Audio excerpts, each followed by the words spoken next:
Hello, everyone. This is Coach Kennie Asuncion. And well, I'm a bit nervous because this is the first time I'll be doing a live stream. So I hope you can all join us and join in on the discussion. I'd like to talk about the recently concluded 30th SEA Games that was held here in Manila. And at the same time, you can ask me all things badminton. So anything, go ahead and fire away. So actually, for this Southeast Asian Games, at least for badminton, I was given a chance to do to do the commentating job, and it was also a first for me. And I could say that although it was a bit nerve wracking, but I think it was kind of good as well. So at least I tried something different. So hi, Manilena, Madrilena. Hello. Thanks for joining in on the conversation. So the recently concluded Southeast Asian Games here in Manila for badminton was dominated by the Malaysians and the Indonesians with 3 golds each. So the Indonesians won their team event for the men's and the gold, while Malaysians had more individual gold medals.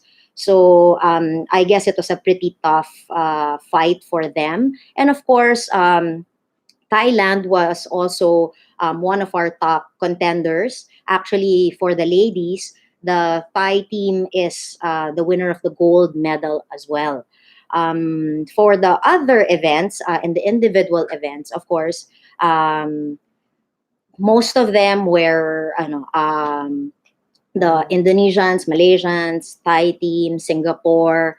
I'd like to say I was wowed by this Indonesian male player whose family name is Law.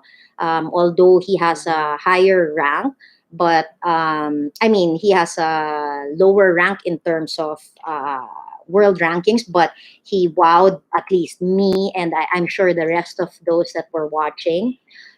We also have joining us is Angel Arias. Hi, hi to you. And yeah, so actually, um, for the Southeast Asian Games, there were many upsets.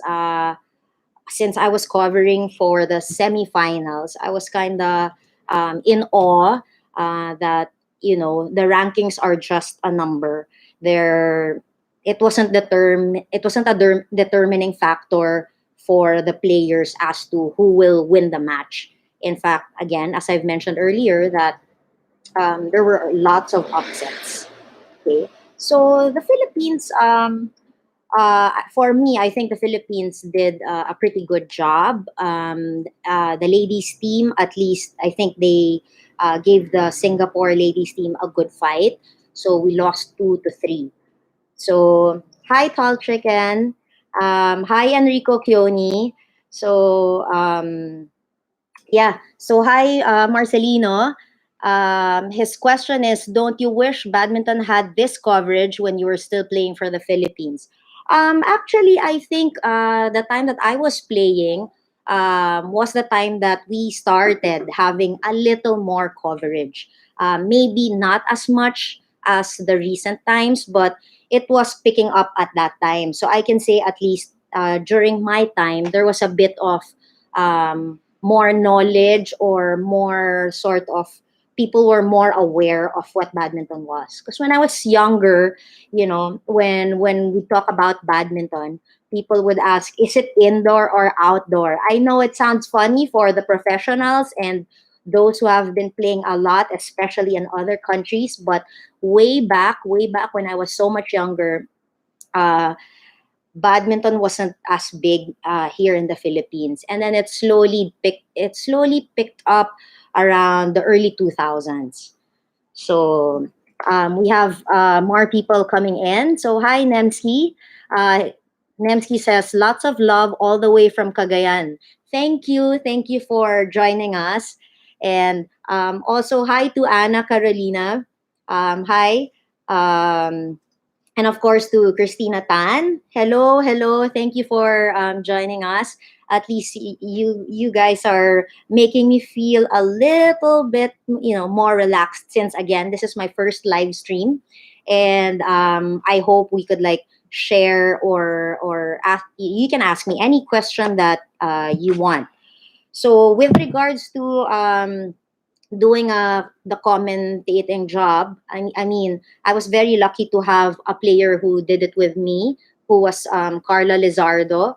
So she used to be also in the Ateneo UAAP badminton team, and I can say that she was so good at doing the hosting it. Maybe she's used to, because she's used to hosting, so she was really good at it, and she could like help me and allow me to be able to give out points and give out my analysis.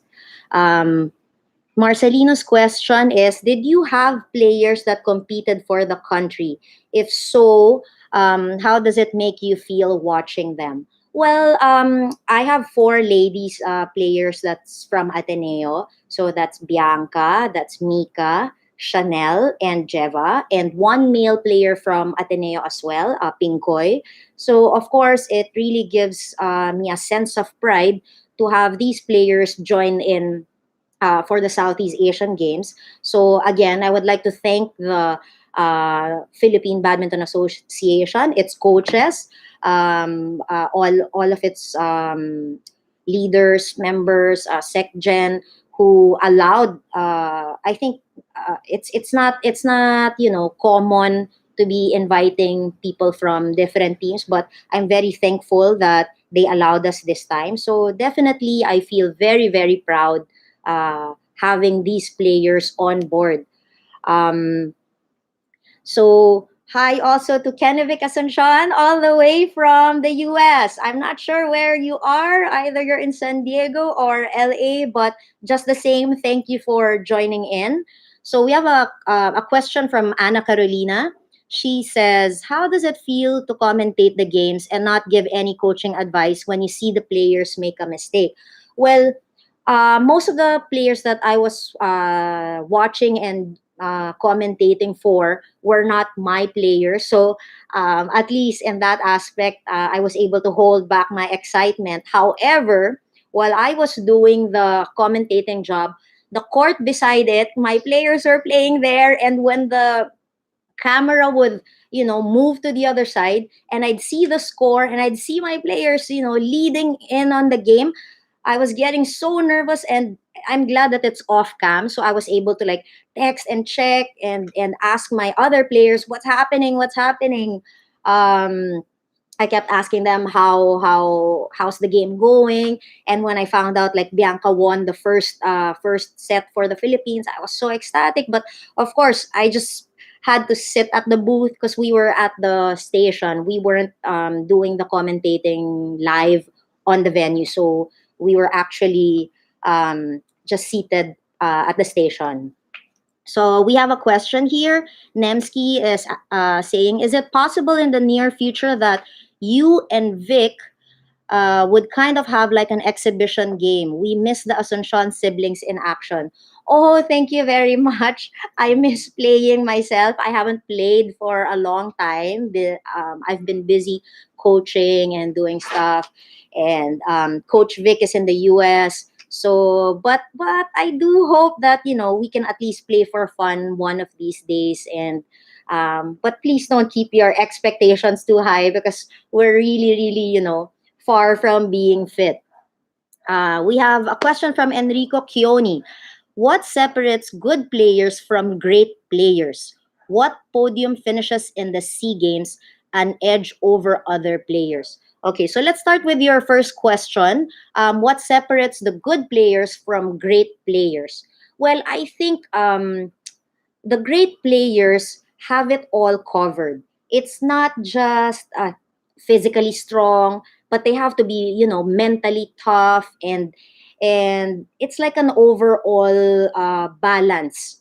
So I would always say the reason why I love badminton is because it's such an all around, balanced it has to have a balance of the physical strength, the emotional strength, and the strong mind, the strong will. So everything has to fall into place. Although I would always say that players will hardly go in a tournament feeling like 100% that they have everything covered. That's really rare.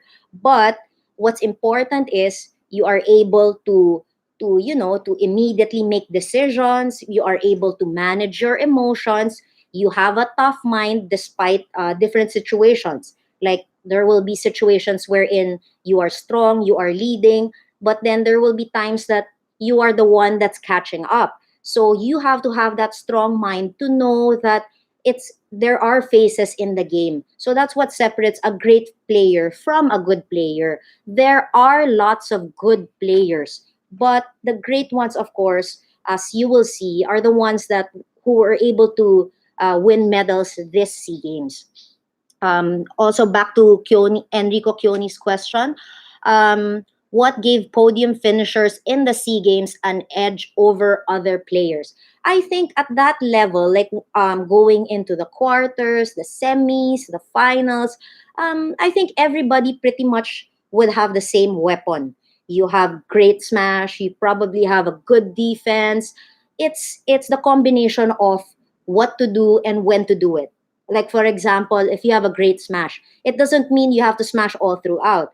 So when you have a good smash, it's very important when and where you use your smash. It's not just using it, period. You have to know when and where to hit it. Okay. So we also have hi Valerie Nicole. Hello, hello. And of course, yes, Anna, Vic is in the house. Yes, I also miss my brother. So, I also really hope that we could have a chance even just to sit down and chat with everybody else. Okay, hello, Mayumi. Hi. We also have Manilena Madrilena. Can you tell us about any rules that were implemented in the SEA Games, like the new service guidelines? Okay, so the service guideline was approved and used since 2018. But then there were other tournaments that were not really very strict about it.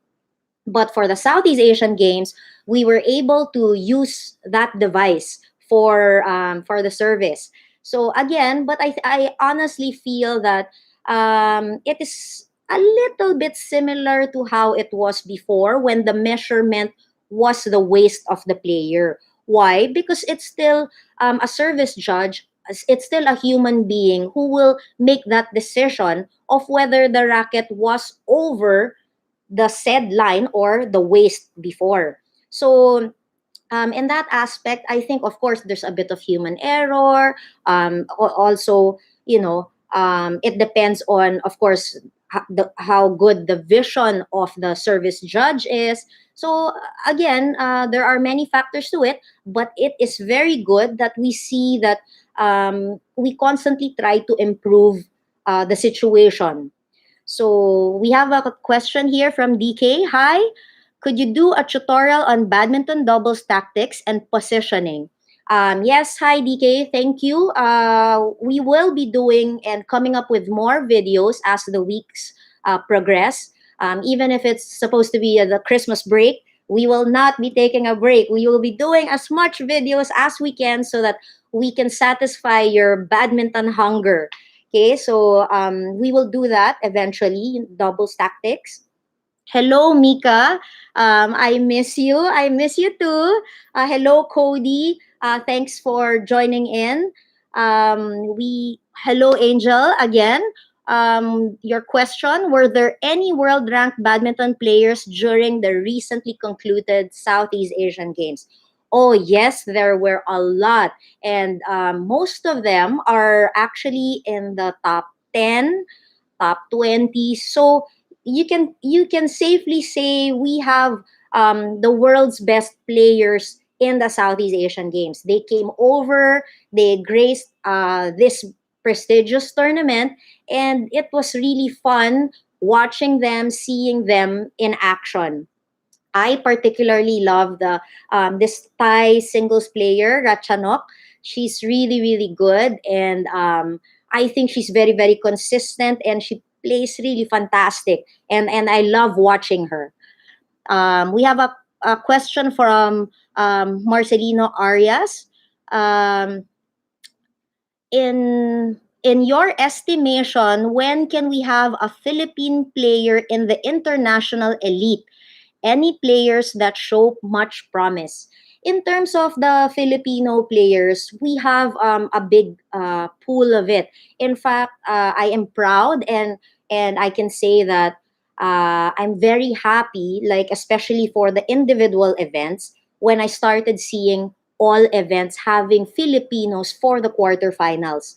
Unknown to most, most people, it's very difficult to even get a bronze in the Southeast Asian Games, at least for badminton. Why? Because you have world champions, you have Olympic champions who are in the region. So it's very competitive. And seeing, the next generation Filipinos covering all quarterfinal spot gives me a sense of pride that I think we are on the right track. There's a good program for them. So I just hope that they will continue with it. Of course, if you ask me to mention who I think could be, the next Filipino maybe icons or superstars, I would say Magnaye, who plays men's doubles and mixed doubles.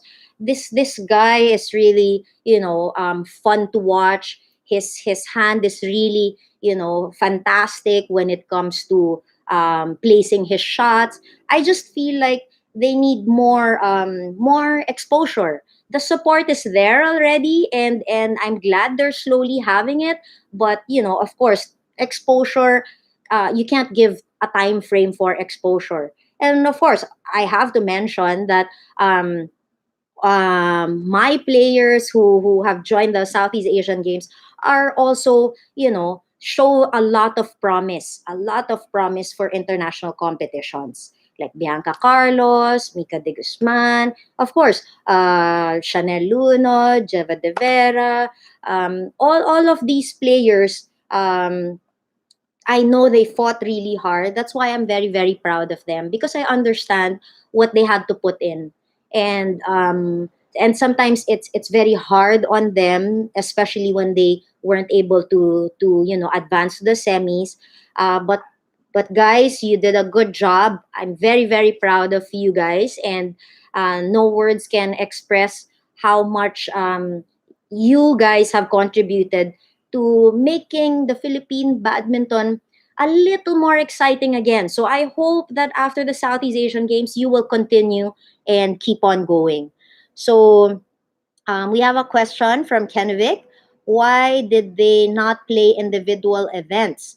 Oh, are you asking about some players? Like, for example, I was mentioning earlier about Ratchanok from Thailand. She wasn't able to play in the individuals because there's also another prestigious tournament going on in Guangzhou. So a lot of tournaments would go at the same time. Unfortunately, they are required to join as world top ranked players. They're required to join that particular tournament. So a lot of the players that joined in the team event, some of them had to leave and go to Guangzhou.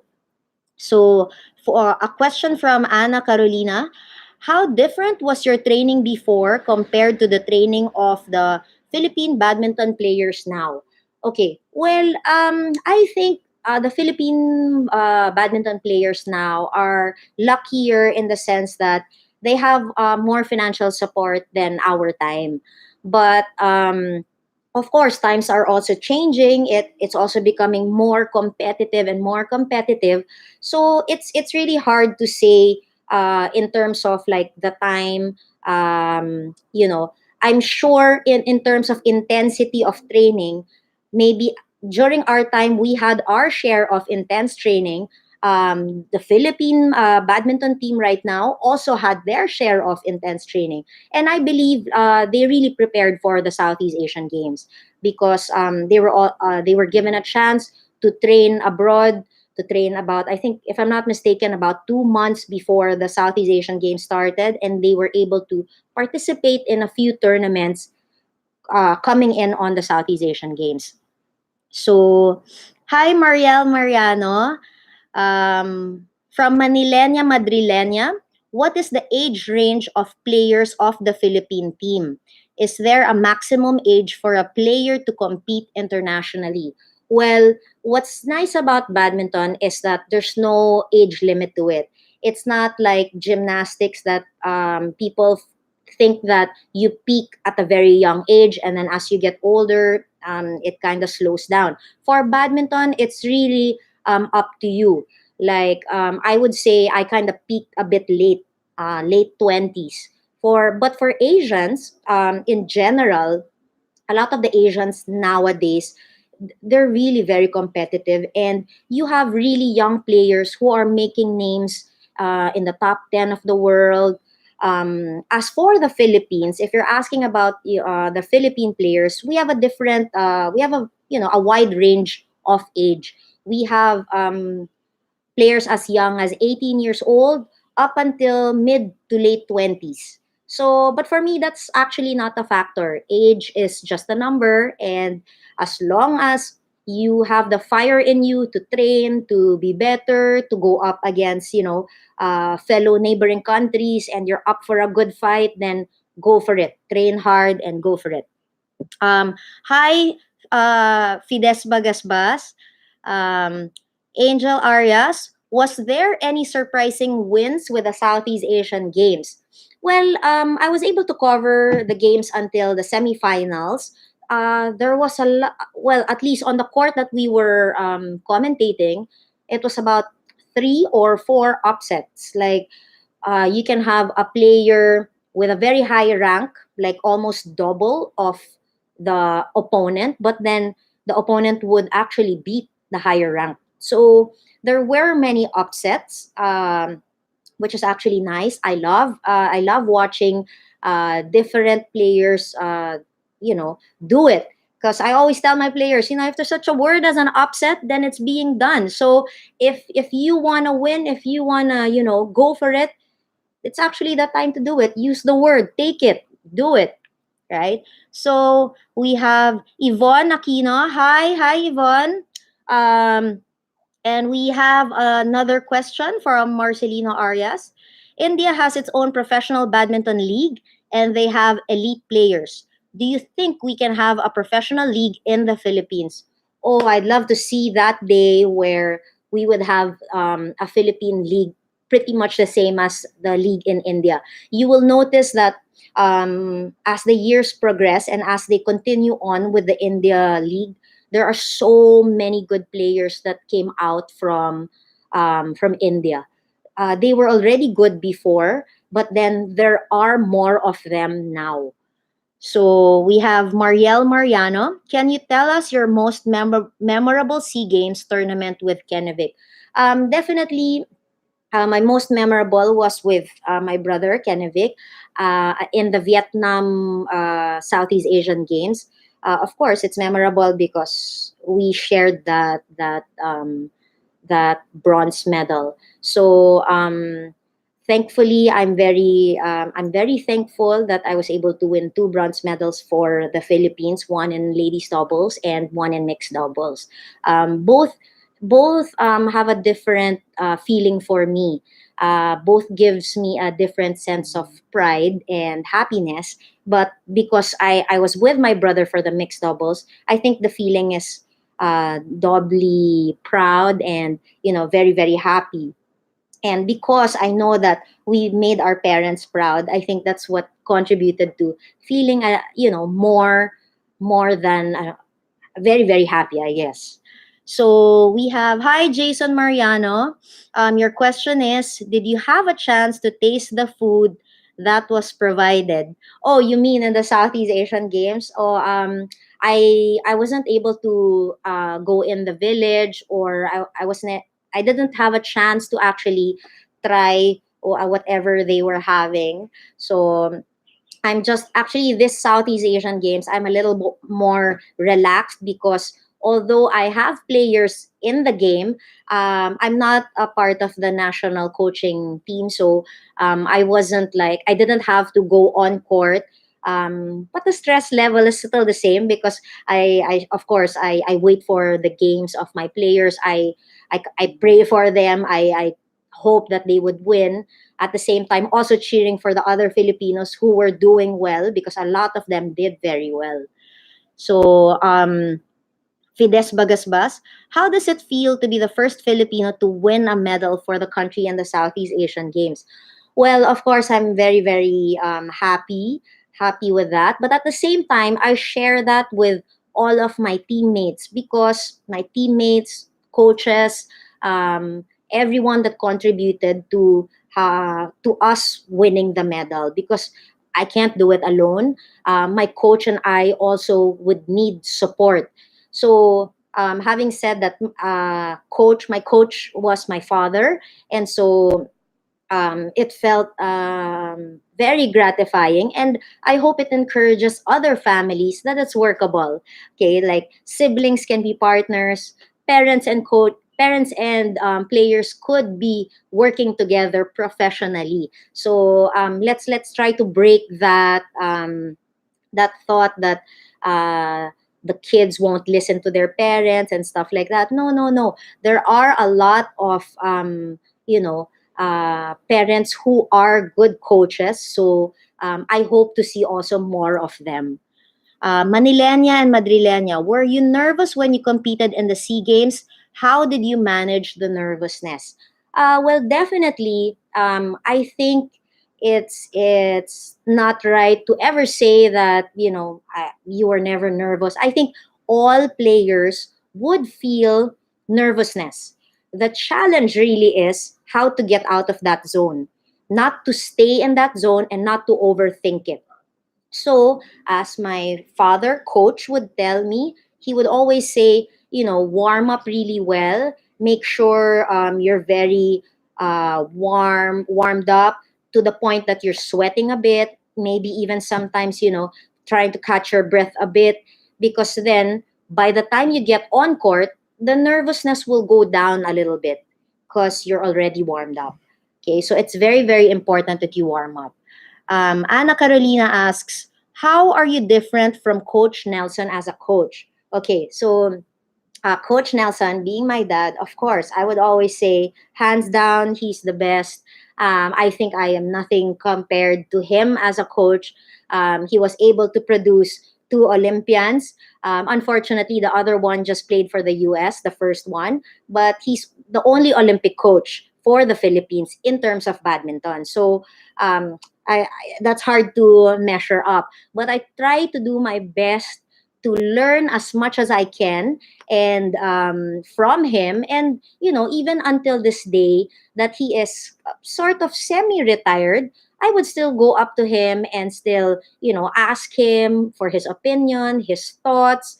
I tell him about the players that I have, the ones I'm handling, because there are like, for example, I also coach for a university, the Ateneo de Manila University. So that I'm handling with other coaches. And so I would, every now and then, I would also like to discuss that with my dad because, experience is hard to how do I say it? It's, of course, experience, his experience is different.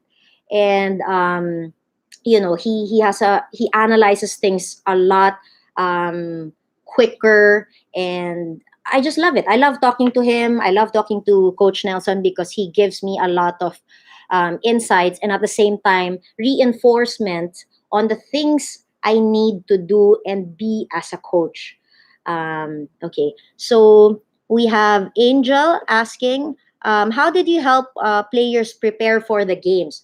Okay, so in terms of my players who were a part of the Southeast Asian Games, I encourage them to train before the games, like continuously training. So we had a big tournament, the UAAP games, and then after that, we just had to continue our training. And more than just the physical training, I do my best to make time and sit with them, talk to them, ask them how they're feeling, let them open up, let them tell me, because I think it's very important. And as a coach, I know them, I know their attitude, I know what they're feeling, and I can better help them to manage the fears, to manage the nervousness, and I'm proud to say that I have very good players in the sense that they always make me feel loved as well. Like for example, Bianca Carlos playing a fantastic match in the team event.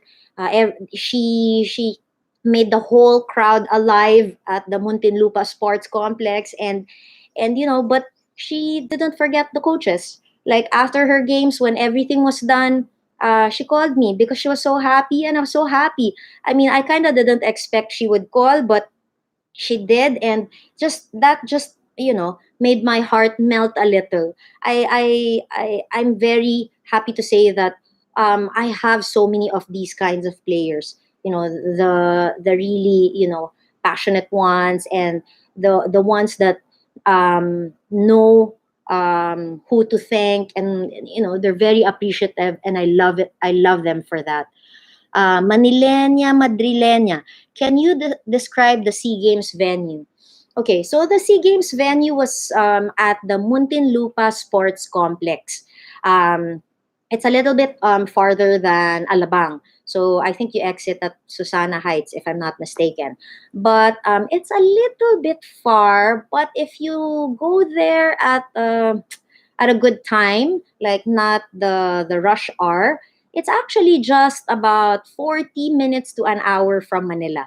Okay, so when you get to the venue, you'll be amazed at how beautiful and how world class it was made for the athletes. I think I can safely say that um, we can host big international tournaments. We were once doing it, but we were only doing it before in Ultra or in Rizal Memorial. But I think this time we can set it up pretty much anywhere in the Philippines because we have, good venues. We have a lot of good people who can help and contribute for the badminton. Marcelino is asking, in your experience, what was your regular day like when you were still playing competitively? Okay, so well, oh, that was a long, long time ago, but I still remember it very clearly. My training has progressed as I was aging. So when I was really, really young, I was just being tagged along by my dad who was coaching the Valle Verde team. So that's how it started. I would just tag along, and then when everybody's done with training, I'll just bug the players and say, "Come on, let's hit." That's how it started. And then eventually, my dad allowed me to go for trainings every Saturday and Sunday.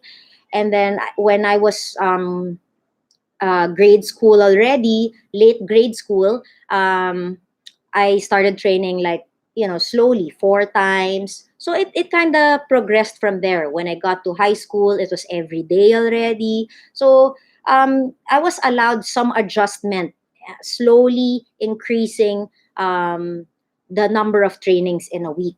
And when I got into college, because that's the time I was selected for the national team, that's the time I would train morning and afternoons. Also because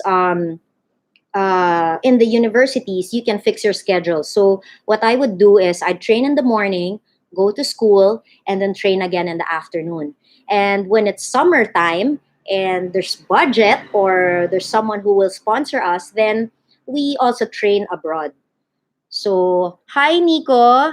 Um, and Manilena Madrileña's question: what are your upcoming competitions you are training your athletes for? Okay, so most of our tournaments are local because my athletes are mostly in the university, in schools. So we normally and mostly go for local tournaments. And then if given a chance, if possible, we try to like join one or two international tournaments. Because usually international tournaments are reserved for our national athletes. So these national athletes have to be sanctioned as they join in for other tournaments. So, yeah. So basically, yeah, this whole experience of the Southeast Asian Games, um, is a very good one for me because it's in our home country. It makes me proud to see how the results are. So it really really feels good to see that indeed we do have a lot of athletes, um, coming in. I do hope that after the Southeast Asian Games, more badminton athletes from the provinces or, from the whole of the Philippines would increase. Hi, Gabriel Roy. Angel asks, how did it feel commentating a badminton game versus playing? I think I would always say that playing badminton as a player has been, I think, very, very rewarding. I think I like it best being a player.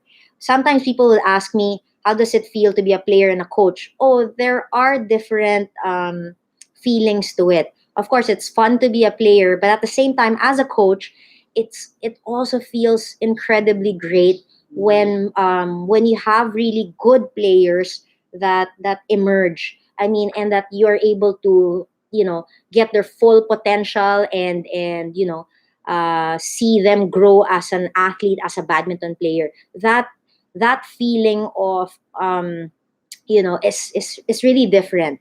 It feels I don't know, it's just wow for me. And doing the commentating, well, it's something very new for me. So I know I have a lot to work on in that aspect. I need to maybe take up some courses on it if I want to, so I can be better at it. um, Manilena Madrilena is asking, what are the prospects for Filipinos to be able to join the Olympics?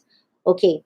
Well, in order for you to join the Olympics, you have to reach a certain rank. So it's really a struggle and it's really expensive to be sending players to go and try out for the Olympics. But I honestly hope that, there will be companies, big companies, or maybe other badminton fanatics who can support.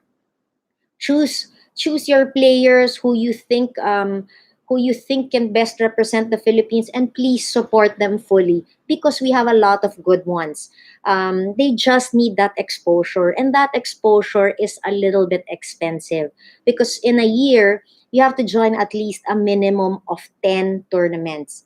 And imagine how much you have to spend in one tournament. Okay, like for example, us, we from the Philippines, how much should we spend in order to go to most of the Asian countries and compete? That's already expensive for us. Needless to say, when we start going to Europe or to America or to other parts of the world, it's very very expensive. So I do hope that a lot of people will see the the potential of our players. Okay, so how do you qualify to join Olympics for badminton, as asked by Angel? So again, you have to go through at least minimum of 10 tournaments, but you can also go more. But again, when you join tournaments, see, the difficult part there is you can't just join, you have to win. Because if you just join, it will just be basic points, and basic points are really low. So you need to win tournaments. Every round that you win, the points get higher and higher. And of course, you have to look at what type of tournament you're joining. There's sort of, it's like hotels. Hotels have 5-star hotels, 3-star hotels. Pretty much the same with a badminton tournament. The higher the star, the higher the level, the bigger the prize money and the bigger the points. So if you win in those tournaments, then your points do get bigger. So um, question from Roy Calianta. How do you cope or handle pressure and stress mid game, especially when your opponent is leading? Okay. Um, uh, it's easier said than done for players to do this and to do that. But I believe that there's a reason why coaches are placed and seated behind them. Because these are the coaches that know the players. They understand how the players are feeling. And so the coaches also know how to calm them down, how to get them to focus on the game. So when you see, if you are the player, and you are getting so stressed mid game, I suggest to take deep breaths. Go for deep breathing to calm yourself down. And then consciously in your mind, you have to focus on the game. Do not think of the pressure. Do not think of the score. Do not think of who's leading, who won the first set. What's important is you play it right. You have to play the game right. And what do I mean when I say right? Of course, it depends on who your opponent is. It depends on their weakness. It depends on your strong points. So all these will have to be balanced off. Now, if you're the coach and you see your player being so stressed midway through the games, you have to remind them, you have to calm them down. So at the same time, as a coach, you have to be a calm coach. You cannot be too emotional because the players will also get your emotions. You have to be calm. You have to remind them to do this, to do that, to be very specific. That's why for me, it's very important that the coaches know their players really well. Because if you know your players really well, you'll know sometimes that they're blacking out. You can see when they're suddenly, they're moving without thinking, or stuff like that. And as a coach, it is your job to be able to calm down your player, to give necessary tips, and hope that they will be able to do it. Hi, Kyle Vinarao. Enrico Chioni has another question. What was the most prestigious tournament joined back then? Well, of course, Olympics and the World Championships are the highest in terms of every athlete's dream. But every big tournament, uh, definitely every title that you can get, that's really a big achievement. Um, yeah, so um, Olympics and the World Championships are really high and prestigious tournaments. So, but between the players back then when we were competing, and Vic, my brother, and I would be talking with the other players, and I would hear from the other players. It's not my opinion; it's the opinion of other players that you can safely say that you're a made badminton athlete when you have been able to join either the Olympics or the Worlds, or if you've been able to join the All Englands or the Japan tournament. So I think the players have preferences in terms of tournaments, but nicely run tournaments. Oh, I'd say England runs a very very good tournament. They're so organized, pretty much the same as Japan. I love how everything is so well thought of, every little detail, like even just to put your racket bags, they have it all covered. Getting passes for you to actually video and shoot your own matches, so things like that. It's very small, but they have it all covered. Manilena and Madrilena asks, do you remember your first ever tournament in your life? What about your first international tournament?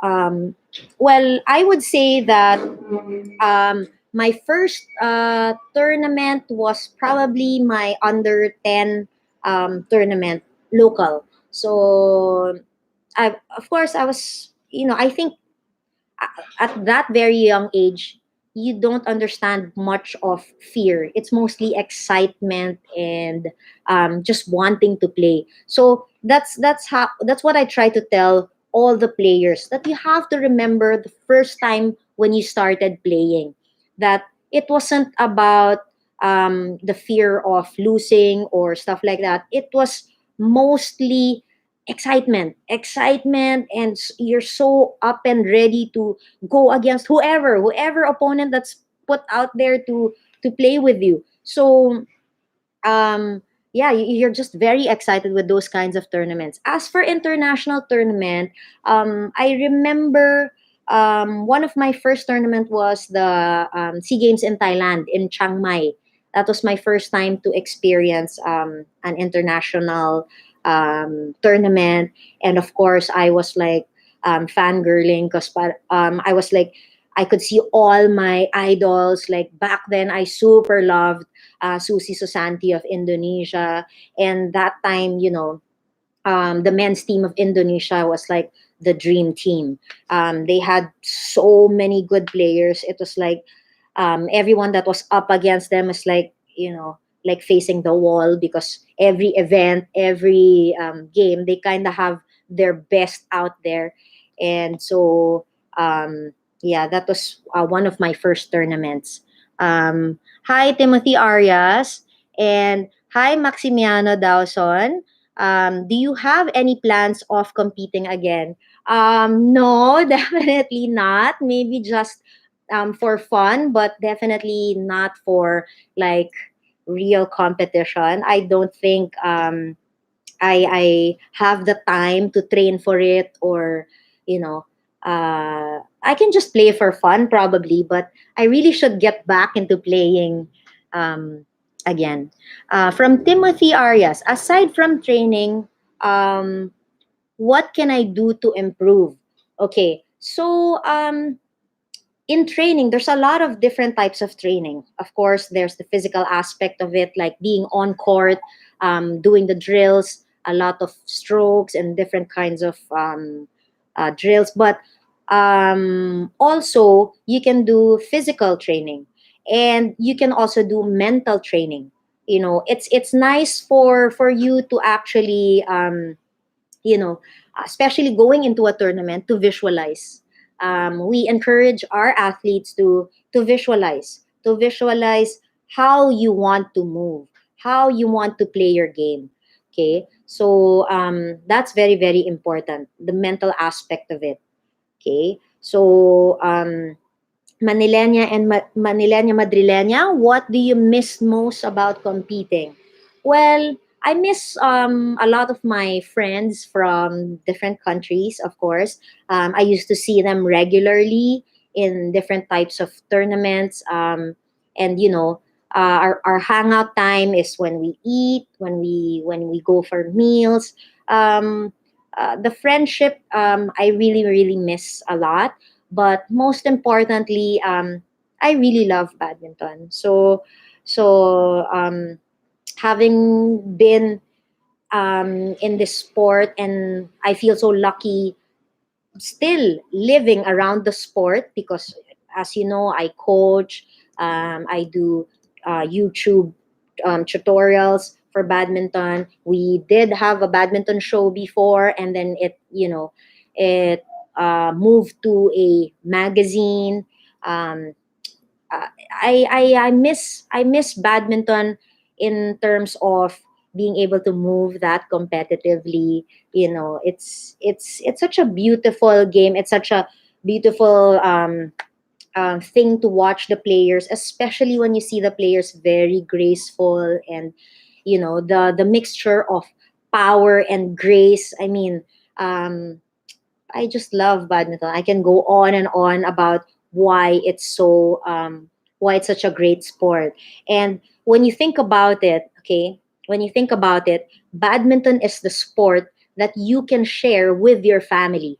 So parents can play with their kids. Unlike other sports, see, if it was basketball, parents don't normally play with their kids. Um, it's really badminton. That's why a lot of the European players, when you ask them who got them into the sport, it's normally their parents who are playing. I think England has a very good program for badminton. They have a lot of tournaments. They have, they constantly improve on their program, and I hope that we learn a thing or two from them so that we can help our own country and make our own badminton team grow even more. So from Angel Arias, how do you think can badminton be as popular in the Philippines again, like when you and Vic were competing? Well, I'm really praying hard for the new heroes, for the new badminton heroes, because we really need them. We are looking forward to them coming out, but I really see them hopefully coming out soon. We just need to have them to see that it is attainable. Like for example, the Southeast Asian Games. I think that the fact that we were represented at all events for the individuals um, says a lot. And I'm sure a lot of kids that were just brought by their parents to watch the games, the impact is very different. So I really encourage parents, don't force your kids into sports, but expose them into sports. Because that's how I felt like why I was into badminton. Because my dad used to be a player, played for the Philippines, but he joined the team a little bit late. I was already there, and since I was very sickly, he would, bring me out for tournaments together with my mom. So I remember clearly that in the Singapore Southeast Asian Games, he was competing. I don't remember watching him. I was just seated on the bleachers, probably playing something else with other friends. Like I would play jackstones. But I think being exposed to that arena, to that environment, really got me more into the game. Maybe that's why early on I had really big dreams of making it to, being one of the world's best. There's a question here of from Maximiano Dawson. I am one of the products of Badminton Extreme Show. Yes, I remember you, of course. We guested you on our badminton show, and you just kept on playing. And see, that's what I mean. Let's try to create an environment. Let's create a badminton community here in the Philippines. That's very positive. I'd like to encourage all coaches, all families, parents. Let's have that positive. Let's bring positivity to the sport. Okay. Let's encourage each other. Let's take away the crab mentality that we have to put other people down so our kids, so that we could be better. No, let's take all the challenges, all good players as a challenge to make ourselves better. So let's try our very best to put positivity into badminton. Hi, Katya Norman. And hi, Sean Mugam. Hello. And of course, Marcelino has another question. Who's the friendliest international elite player? Funniest, coolest? Do you still have contact with them? Um, Friendliest. I think, well, we have I don't want to like pick because from every country there's really friendly players. We have very good friends from Thailand. We have very good friends from Korea. Um, Especially, my brother. He's Mr. Friendship, and he has so many friends from Indonesia and Malaysia, and up to the present, a lot of them are already coaching in different clubs. And every now and then we'll say hi to each other. We'll contact each other. One of the players that I could say that was really nice is Peter Gade. Ever since, he was very consistently nice. He was one of the European players that you can approach because I know, of course, because of language barriers, sometimes people look like they're not friendly, but in reality, when you get to go on tournaments and tour a lot with them, and you see each other so often that you start smiling with each other, then slowly, you'd feel that, oh, these people, I'm sure they're really nice. It's just that there's a language barrier. um Hi, Chico Garcia. Oh my God, we have Chico Garcia. Hello. Okay, and we have Deb G. We love to watch your unique videos. I believe you have great knowledge on doubles and mixed doubles as well. Kindly post some doubles specific videos, example given how to practice doubles. Yes, Deb, a lot of people are requesting for doubles strategy, covering of the court. Thank you for that. We will get there. There's just a few videos lined up accordingly, to to put things in better perspective. We have to put things in order, footworks and doing the basics first. But definitely we will get there. Be patient. From Maximiani Dawson, how are the national team members selected? Well, I think from the local tournaments, they are asked to try out for the national team. I don't want to speak for them because I am not part of the association, nor am I the coach there. But I believe that's how they would look at the players. Either they scout through Palarong Pambansa, or they'd go to national opens and check who the winners are and invite them over to the national team, and that's how they pick the players. Hi, Roma Garcia, and hi, Manon Krieger. I hope I pronounced your name right. There will be FDG Cup this year. It was amazing last year. Oh, thank you for that. Yes, definitely. FDG Cup will still be going on thanks to the support of both local and international athletes who join and who make the tournament more prestigious every year. So um, if you enjoyed this live stream, please give us a thumbs up. Make sure to subscribe, watch and like our videos. So your comments mean a lot to us, and it makes us really, it really gives us that added energy to make more. So thank you for for being very very supportive. um yes, so that's it. So that's this is my first live video stream, and thank you for all our friends who joined in on the conversation, and we hope to see you again soon. Bye.